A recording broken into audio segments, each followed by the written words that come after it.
अस्सलाम वालेकुम नाज़रीन, मैं वसीम अली और आप Wasim Ali feature YouTube channel देख रहे हैं। सर, इस ब्लॉग के अंदर हम आपके साथ दो बड़ी अहम खबरें वो आपके साथ डिस्कस करने जा रहे हैं। पहली खबर की अगर बात करें तो वफाक और खैबर पख्तूनख्वा बिल्कुल एक दूसरे के आमने सामने आ गए। इनकी लड़ाई काफी ज्यादा तूल पकड़ गई है और ये लड़ाई तूल उस वक्त पकड़ा है कि जब सीएम जब वो गंडापुर सबको हटाया गया और उसके बाद नए सीएम आए जी सोहेल अफरीदी। खैर, आज तो तलाल चौधरी ने प्रेस कॉन्फ्रेंस करते हुए सोहेल अफरीदी को सोहेल बुजदार करार दिया है। ये बुजदार का लकब उन्हें क्यों दिया गया, ये इसके ऊपर मैं बात करूंगा। लेकिन इसके अंदर जो अहम चीज है कि अभी जो वफाक ने रिसेंटली गाड़ियां दी थी बुलेट प्रूफ खैबर पख्तूनख्वा की पुलिस एहलकारों को, पुलिस के जो अफसरान है उनके लिए, तो उसके ऊपर एक नई जंग जो है वो शुरू हो गई है। खैबर पख्तूनख्वा की गवर्नमेंट ने कहा ये नकारा गाड़ी है, वजीर आला खैबर पख्तूनख्वा ने कहा है ये नकारा गाड़ियां हम इन्हें वापस करेंगे, तो ये हमारे साथ धोखा हो रहा है। तो उसके ऊपर आज तलाल चौधरी ने जो प्रेस कॉन्फ्रेंस की है सर, उन्होंने तो इनका मतलब पोस्टमार्टम खैबर पख्तूनख्वा का कर दिया। यानी कि खैबर पख्तूनख्वा के अंदर जो पिछला टेन्योर तरीके साहब का जारी है 10-12 सालों से, तो क्या कुछ वहां पे हो रहा है और गाड़ियों के हवाले से भी क्या तफसीलात सामने आई है, मुकम्मल डिटेल जो हम आपके साथ शेयर करेंगे। और दूसरी खबर भी खैबर पख्तूनख्वा के हवाले से। सोहेल अफरीदी ने अपनी तरफ से एक बड़ा दबंग फैसला लिया है और फैसला उनका ये है कि खैबर पख्तूनख्वा की असेंबली के अंदर अब बुलाया जाएगा आईजी को भी और उनके साथ साथ कोर कमांडर को भी बुलाया जाएगा, उनसे ब्रीफिंग ली जाएगी कि दहशतगर्दी क्यों है सूबे के अंदर। तो इसके ऊपर उन्हें क्या जवाब मिलेगा, कैसी ब्रीफिंग के अंदर मतलब किस किस्म का जवाब मिलने जा रहा है तरीके साहब को, ये भी हम डिटेल्स के साथ आपके साथ डिस्कस करने जा रहे हैं। सो आपसे रिक्वेस्ट है कि आपने इस वीडियो को इन तक जरूर देखना है और अगर आपको ये वीडियो हमारी पसंद आती है तो इसे लाइक एंड शेयर जरूर कीजिएगा। तो सर पहले शुरू करते हैं जी, ये जो वफाक के साथ खैबर पख्तूनख्वा की लड़ाई है। सर पहली बात तो ये है कि मैं जो एक सवाल करने जा रहा हूँ खैबर पख्तूनख्वा की आवाम से और मेरे ख्याल में सबको इसका जवाब देना चाहिए और जवाब ढूंढना भी चाहिए। सवाल ये है कि खैबर पख्तूनख्वा के अंदर वजीर आला अली मीन गंडापुर को इमरान खान साहब ने लगाया था, उन्हीं ने इसको हटाया। तो क्या खैबर पख्तूनख्वा के साबिक वजीर आला अली मीन गंडापुर को इसलिए हटाया गया कि वो अवाम की खिदमत नहीं कर रहे थे? क्या खैबर पख्तूनख्वा के वजीर आला को इसलिए हटाया गया कि उन्होंने डिलीवर करके नहीं दिखाया? क्या इमरान खान साहब ने अली बिन गंडापुर को इसलिए हटाया कि खैबर पख्तूनख्वा के लोग सहूलियात जो सेहत की थी उनसे महरूम थे और खैबर पख्तूनख्वा के बजाय वो पंजाब के हॉस्पिटल्स के अंदर जाके इलाज करवा रहे थे? तो क्या ये कमियां कोताहियां थी अली बिन गंडापुर की, इसलिए उन्हें हटाया गया? तो आपको जवाब मिलेगा नहीं। ये तरीके साहब का वर्कर भी कहेगा कि नहीं, ऐसा बिल्कुल कोई मामला नहीं था। मामला ये है कि वहां पे जो रेड लाइन है वो इमरान खान साहब ने तरीके साहब की जो गवर्नमेंट है उसके लिए, और उनके लिए रेड लाइन अवाम नहीं है। जिस अवाम ने उन्हें वोट दिए वो तरीके इंसाफ के लिए रेड लाइन नहीं है। सर अगर आप तरीके इंसाफ के वोटर सपोर्टर हैं तो आप तरीके इंसाफ की गवर्नमेंट की आप जो वो तरजीह नहीं है, उनकी तरजीह इमरान खान की रिहाई है। और इमरान खान की रिहाई से क्या खैबर पख्तूनख्वा के मसाइल हल हो जाएंगे?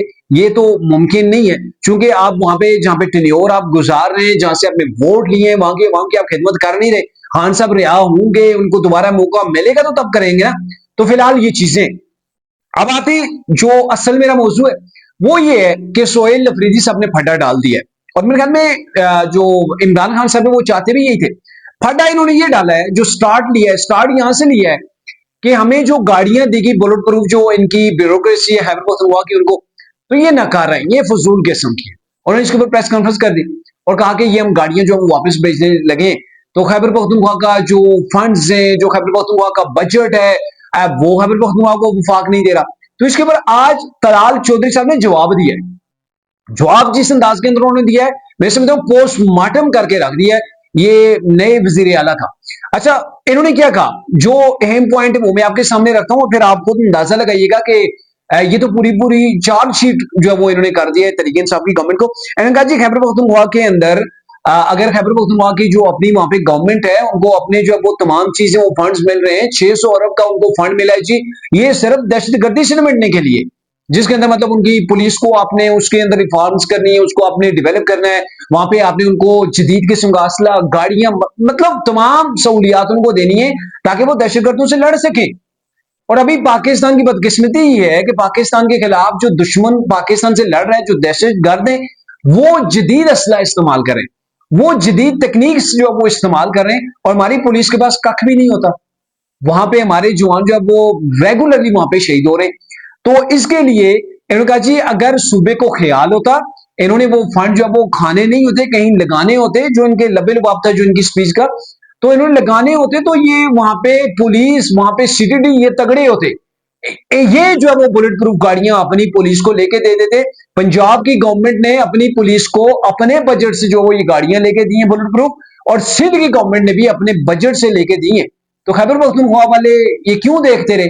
अगर खैबर पख्तूनख्वा की गवर्नमेंट इनको लेके देती तो फिर वफाक को जरूरत नहीं थी कि वो अपने बजट से अपना पेट काट के जो इन्होंने जो दीगर चीजों के लिए इस्तेमाल करने थे वो पैसे जाके खैबर पख्तूनख्वा को देना था। तो ये वफाक की जरूरत नहीं थी, ये खैबर पख्तूनख्वा की जरूरत थी, और खैबर पख्तूनख्वा की गवर्नमेंट को अपनी पुलिस के बारे से सोचना चाहिए था। अच्छा, इन्होंने ये बताया कि जो ये गाड़ियां दी गई हैं, ये सिर्फ गाड़ियां नहीं है, बुलेट प्रूफ गाड़ियां दी गई हैं। हर गाड़ी की जो कीमत है, मिनिमम जो उन्होंने कीमत बताई है 10 करोड़ बताई है। 10 करोड़ की ये बुलेट प्रूफ गाड़ी है, जदीद किस्म की ये गाड़ी है, और यही वफाक के पास भी है, और कुछ जो सरकारी अफसर हैं उनके पास तो इससे भी पुरानी है। ये तलाल चौधरी के जो अल्फाज थे, सॉरी माजरत चाहूंगा, मेरा वो गले के अंदर थोड़ा सा प्रॉब्लम है, जिसलिए बार बार जो वो जो आपको डिस्टर्ब में कर रहा हूं। तो मामला ये है कि इससे भी पुरानी गाड़ियां जो वो वफाक के अंदर, पंजाब के अंदर जो वो एहलकार इस्तेमाल कर रहे हैं, और ये बिल्कुल जेन्युइन और जब वो लेटेस्ट किस्म की ये गाड़ी है, ये तलाल चौधरी ने कहा। उन्होंने कहा जी सिर्फ गाड़ियां नहीं दी गई थी, बल्कि गाड़ियों के साथ उन्हें बुलेट प्रूफ जैकेट्स दी गई थी। फिर नाइट विजन के लिए जो आलात हैं वो भी इन्हें दिए गए थे। यानी कि नाइट विजन से मुराद यह है कि पुलिस एहलकारों को ऐसी चीजें देना जो रात के अंदर भी वो अगर कहीं पे कुछ सर्च ऑपरेशन कर रहे हैं तो उन्हें चीजें नजर आ सके। जदीद किस्म की उसके अंदर दूरबीनें हैं, वो उस तरह के ग्लासेस हैं, फिर उनके पास जो ऐसा असला है, वो तमाम चीजें जो वो इसके अंदर शामिल है। अच्छा, फिर उन्होंने ये कहा कि खैबर पख्तूनख्वा के अंदर 10, 12, 14 साल से तरीके इंसाफ की गवर्नमेंट है। वहां पे आप देखें सीटीडी का नाम नहीं आपको नजर आएगा, वहां पे सेफ सिटी का नाम नहीं है, ठीक है, ताकि चीजों को लोकेट किया जा सके। सेफ सिटी नाम की कोई चीज नहीं है। फॉरेंसिक लैब जो है वो खैबर पख्तूनख्वा के अंदर नहीं है। अफसोस का मकाम है। आप देख लें कि दावे इतने बुलंदो भांग, और वहां पे अगर आप प्रैक्टिकली जाके चीजें देखें तो वहां पे नहीं है।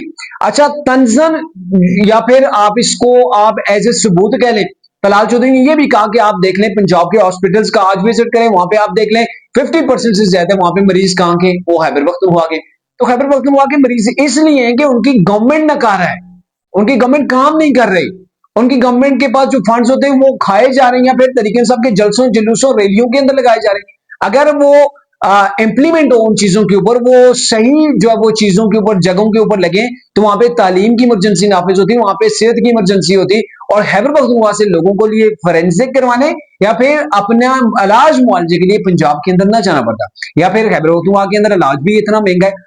तो ये तमाम चीजें, और वाकई में ही है, आप देख लें पंजाब के हॉस्पिटल देख लें, खैबर पख्तूनख्वा और कश्मीर की आवाम आपको वहां पे ज्यादा मिलेगी, इसलिए मिलेगी कि इन इलाकों के अंदर सेहत की इतनी सहूलियात जो है वहां पे मौजूद नहीं है, तो रिफॉर्म जो है वो नहीं की गई। और पंजाब के अंदर देख लें कि मरीम नवाज साहिबा ने ये फॉरेंसिक वगैरह ये आप डिस्ट्रिक्ट लेवल के ऊपर या डिवीजन लेवल के ऊपर जो वो करना शुरू कर दिए।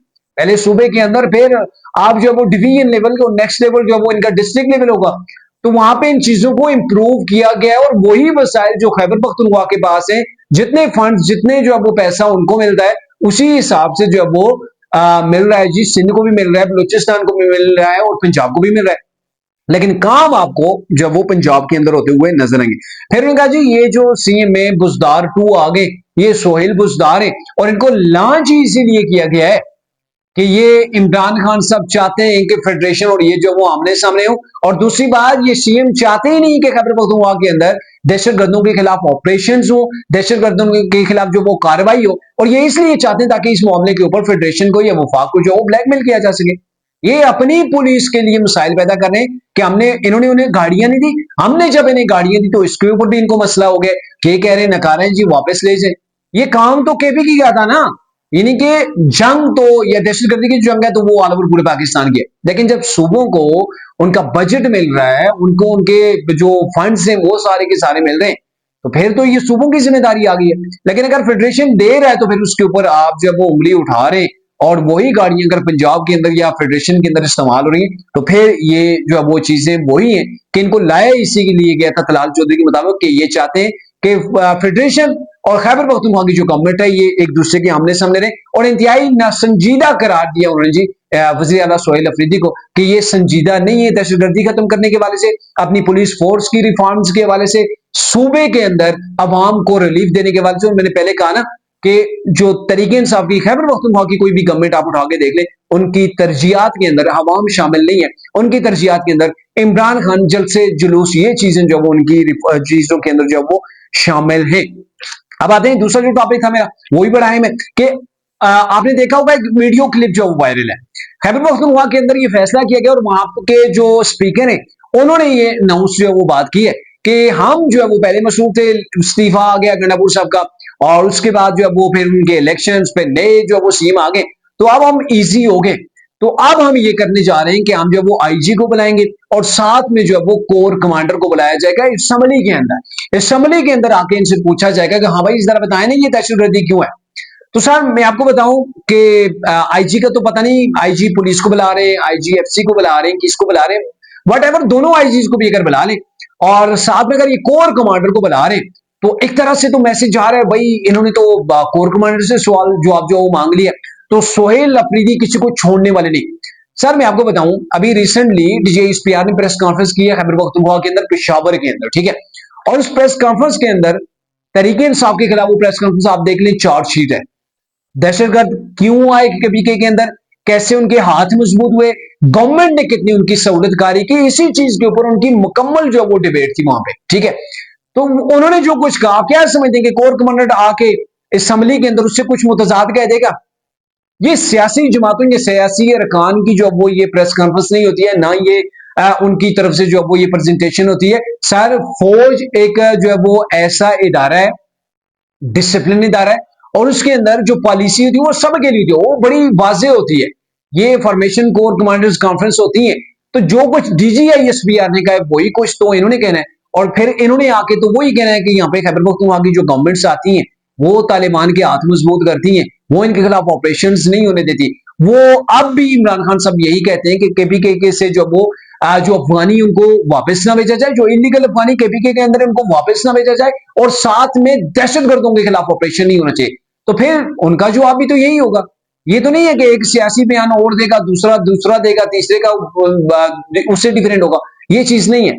तो जो कुछ डीजीआईएसपीआर ने जवाब दिया था, जो कुछ आर्मी चीफ ने एबटाबाद के अंदर अभी जो वहां पे पासिंग आउट परेड थी उसके अंदर कहा, वही कुछ आपको इस असम्बली के ऊपर भी जवाब मिलेगा, और वो जवाब शायद आपको पसंद ना आए, क्योंकि वो जवाब जो होगा कि कैसे जो वहां पे ये सारी चीजें हो रही हैं और कैसे यहाँ पे सहूलतकारी की जा रही है, जो कुछ डीजीआईएसपीआर ने बताया था सर वो बड़ा शॉकिंग किस्म का था, और उसके अंदर बड़े सख्त किस्म के जो वो रिमार्क्स उन्होंने इस्तेमाल किए। और ये जो सिचुएशन खैबर पख्तूनख्वा के अंदर अभी पैदा हो गई है, तो मेरे ख्याल में हालात उस तरफ जा रहे हैं कि खैबर पख्तूनख्वा के अंदर भी मतलब पहली दफा शायद ऐसा होने जा रहा है, मतलब मेरी यादाश्त के मुताबिक, कि वहां पर इमरजेंसी लग सकती है, वहां पे यानी कि गवर्नर राज जो को लगाया जा सकता है। हालात उस तरफ जा रहे हैं। और इसके ऊपर तलाल चौधरी से सवाल भी हुआ कि क्या आप वहां पे गवर्नर राज दिखाने जा रहे हैं, तो उन्होंने कहा नहीं, हमारी ख्वाहिश तो नहीं है, लेकिन एक आइन ने हमें ऑप्शन दिया हुआ है, हमारी ख्वाहिश नहीं, हमारी ख्वाहिश है कि वहां की आवाम को जो है वो उनको अकोमोडेट किया जाए, उनको सहूलियात दी जाए, उनके ऊपर फोकस किया जाए। और ये जो है कि ये फेडरेशन के जो काम है, जैसे अभी जो सोहेल अफरीदी कहने मेक ग्रैंड जो वो जिरगा करने जा रहे हो, अफगानिस्तान से बात करेंगे, ये वो, तो ये फेडरेशन का काम है। आप अपना काम जारी रखें, सिर्फ आप अपना काम करें, आप जो फेडरेशन के काम के अंदर उंगली मत करें। तो ऐसे हालात वही टेंस होने का जो वो खर्च है कि जिसकी सूरत के अंदर जो है वहां पे इमरजेंसी लगाई जाए, यानी कि गवर्नर राज दिखाया जाए।